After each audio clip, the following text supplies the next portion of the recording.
Binil, good morning. നമ്മൾ നേരത്തെ കുറച്ച് കണ്ടിരുന്നു സെൻട്രൽ സ്റ്റേഡിയത്തിലെ കാര്യങ്ങളൊക്കെയും ഒരുക്കങ്ങളൊക്കെ അവസാന ഘട്ടത്തിൽ. എനിക്ക് തോന്നുന്നു അവസാനത്തെ മിനുക്കുപടികൾ മാത്രമേ ഉള്ളൂ. ഇനി ആളുകളൊക്കെ എത്തി തുടങ്ങിയിട്ടുണ്ടോ ബിനിലെ?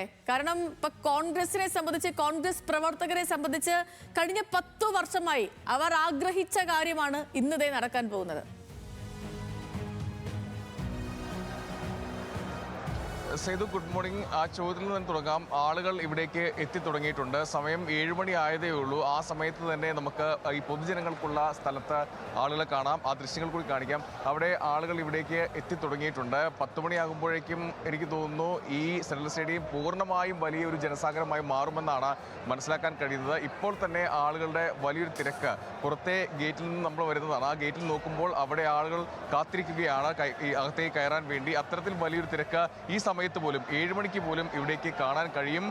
10 വർഷത്തിന് ശേഷമാണ് UDF സർക്കാർ അധികാരത്തിലേക്ക് വരുന്നത്. അതുകൊണ്ട് തന്നെ UDF പ്രവർത്തകർ വലിയ ആവേശം തന്നെയുണ്ട്. എവിടുന്നായിട്ടാണ് വരുന്നത്? ഞാൻ കോതമംഗലം. ഈ സത്യപ്രതിജ്ഞ കാണാൻ വേണ്ടി വന്നതാണ്. അതെ, 10 വർഷത്തിന് ശേഷമാണ് സർക്കാർ വരുന്നത്. എന്താണ് ഒരു പ്രതീക്ഷ? നല്ല പ്രതീക്ഷയാണ്. VD സതീശൻ സാറിൻ്റെ നേതൃത്വത്തിലുള്ള മന്ത്രിസഭയിൽ നല്ല പ്രതീക്ഷയുണ്ട്. ജനങ്ങൾ. ചേച്ചി എവിടുന്നാണ് വരുന്നത്? ഞാൻ പത്തനംതിട്ട ആറന്മുള മണ്ഡലത്തിന് അബിൻ വർക്കിയുടെ. രാവിലെ പോന്നോ? ഇന്നലെ പോന്നോ? ഇന്നലെ ഇവിടെ സ്റ്റേ ആയിരുന്നു. സത്യപ്രതിജ്ഞ വേണ്ടി കാണാൻ വേണ്ടി വന്നതാണ്. ഇതിനു വേണ്ടി വന്ന 10 വർഷത്തിന് ശേഷമാണ് UDF വരുന്നത്. എന്താ ഒരു പ്രതീക്ഷയുള്ള സർക്കാരിൽ? സർക്കാർ ഉമ്മൻചാണ്ടി സാറിൻ്റെ അതേ മോഡലിൽ പോകുന്നുള്ളൊരു വിശ്വാസം. എവിടുന്നാ വരുന്നേ? ഞാൻ എറണാകുളം പിറവത്ത് നിന്ന് അനൂപ് ജാക്കബിന്റെ നാട്ടിൽ നിന്ന്. അനൂപ് ജാക്കബിന്റെ ഞാനും അവിടെയാണ്. അനൂപ് ജാക്കബിന്റെ നാടാണ് പിറവത്ത് നിന്ന്. ഞങ്ങൾക്ക് നല്ല പ്രതീക്ഷയുണ്ട്. നല്ലൊരു ഭരണം കാഴ്ചവെക്കുമെന്നുള്ള മന്ത്രിമാരെല്ലാം ഞങ്ങളുടെ അനൂപ് ജാക്കബ് മന്ത്രിയായി നല്ലൊരു ഭരണം 10 വർഷം ഇനിയും തുടർച്ച. 10 വർഷത്തിന് ശേഷമാണ് അനൂപ് മന്ത്രിയാകുന്നത്. അപ്പോൾ എന്തൊക്കെയാ പ്രതീക്ഷകളുള്ളത്? ഞങ്ങൾക്ക് അവിടെ കുറേ പ്രതീക്ഷകൾ ഞങ്ങൾക്കുണ്ട്. കാരണം റോഡുകളെല്ലാം മോശമായിട്ട് കിടക്കുന്ന റോഡുകൾ നന്നാക്കി എടുക്കണം. ഞങ്ങൾക്ക് അവിടെ ഒരു പുതിയൊരു റോഡ് വരാനുണ്ട്. പാലം പൂർത്തീകരിക്കാനുണ്ട്. അത് ഉമ്മൻചാണ്ടി സാറ് പോയിരുന്നപ്പോൾ ഇത് ചെയ്തിട്ട് പോയതായിരുന്നു. പക്ഷെ അത് പുറത്തോട്ട് വന്നില്ല. അവർ പിണറായി വിജയൻ്റെ ഗവൺമെൻറ് വന്നപ്പം അത് തള്ളിക്കളഞ്ഞു. പിന്നെ പുതിയ പ്രതീക്ഷ അത് പുതിയത് വരും എന്നുള്ളൊരു എക്സൈസ് കടവ് പാലം. സ്ഥലം എവിടെയാ? എൻ്റെ വീട് കോട്ടയമാണ്. കോട്ടയം ചെങ്ങളം. ഞാൻ CMBയുടെ സ്റ്റേറ്റ് കമ്മിറ്റി മെമ്പറാണ്. മകള എക്സിക്യൂട്ടീവിലുണ്ട്. ചങ്ങനാശ്ശേരി മണ്ഡലം അല്ല, തിരുവാർപ്പ് പഞ്ചായത്തിൽ 5-ാം വാർഡിൽ. എൻ്റെ പേര് ലേഖ ഗോപിനാഥ്. തിരുവഞ്ചൂരിന്റെ മണ്ഡലം? അതെ, തിരുവഞ്ചൂരിൻ്റെ അല്ല, ഞങ്ങൾ ഏറ്റുമാനൂർ നിയോജകമുണ്ട്. അതെ, തിരുവഞ്ചൂരിൻ്റെ. അപ്പം നമ്മുടെ അവിടെ ജയിച്ചിരിക്കുന്ന നാട്ടകം സുരേഷാണ്. അപ്പം മന്ത്രിയാണ് പരാജയപ്പെടുത്തിയത് VN വാസവനെ. വാസവൻ ചേട്ടനെ ഞങ്ങളുടെ ജീവനല്ലേ, അതൊന്നും കുഴപ്പമില്ല. പാർട്ടി ഒരു വഴി കിടക്കും, സ്നേഹബന്ധം വേറൊരു വഴി കിടക്കും, അതൊന്നും നമുക്ക് പ്രശ്നമല്ല. പക്ഷേ നമ്മുടെ പാർട്ടി ജയിക്കണം എന്നുള്ളത് നമ്മുടെ ആഗ്രഹമായിരുന്നു. അത് ജയിച്ചു. ഞങ്ങളുടെ പ്രിയപ്പെട്ട ജോൺ സാറിനെ ജയിപ്പിക്കുക എന്നുള്ള ഞങ്ങളുടെ ഏറ്റവും വലിയ മോഹമായിരുന്നു. അദ്ദേഹം ജയിച്ചു. അതിനുവേണ്ടി ഞങ്ങളിവിടെ നല്ല രീതിയിൽ പ്രവർത്തിച്ചു 1.5 മാസം. എല്ലാം കൊണ്ടും നല്ലതായിട്ട് എല്ലാവരും ഒന്നിച്ചു വന്നു. ചാണ്ടിയുമ്മനാണ് ഞങ്ങളുടെ പ്രിയപ്പെട്ട മോനാണ്. പുള്ളിയും ജയിച്ചു. അപ്പോൾ എല്ലാവരും കൂടെ കൂടിയപ്പോൾ ഒരു ആഘോഷമായി, സന്തോഷമായി.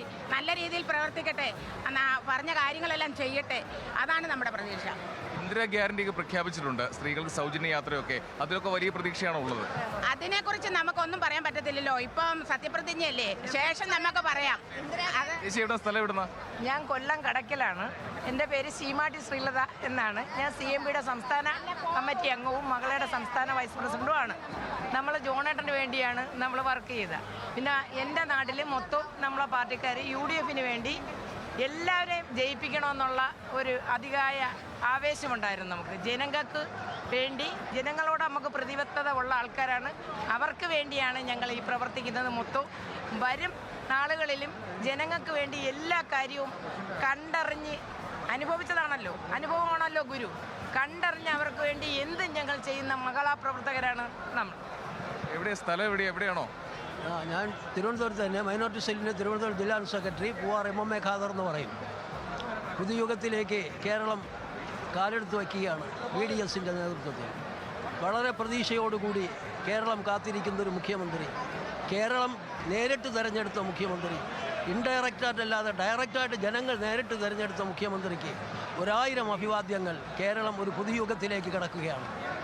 സേതു, ഈ പുറകിൽ നിന്നൊക്കെ മുദ്രാവാക്യം വിളിയൊക്കെ കേൾക്കാം. വി ഡി സതീശന് അഭിവാദ്യം അർപ്പിച്ചുള്ള മുദ്രാവാക്യം വിളിയൊക്കെയാണ് ഉയരുന്നത്. ബിനിൽ തുടരൂ. ബിനിൽ, ഞാൻ ബിനിലേക്ക് വരാം. ഇപ്പൊ നമ്മളിപ്പോ ബിനിലിനോട് സംസാരിച്ച ഓരോരുത്തരും അവരൊക്കെ തന്നെയാണ് ഈ പാർട്ടിയുടെ കരുത്തെന്ന് പറയുന്നത്. ഇതെല്ലാം അവരുടെയൊക്കെ പ്രതികരണം, അത് ഉള്ളിൽ നിന്നും വരുന്ന ഒരു പ്രതികരണമാണ്. അവർ എത്ര കഷ്ടപ്പെട്ടു, എന്ത് പ്രതീക്ഷയിലാണ് അവർ ഇത്രയും നാൾ പ്രവർത്തിച്ചത് തുടങ്ങിയ കാര്യങ്ങളൊക്കെ ആ ഒരു സന്തോഷം, അത് ഉള്ളിൽ നിന്നും വരുന്ന വാക്കുകളാണ്. ആ ഓരോന്നും നമ്മൾ കേട്ടത്.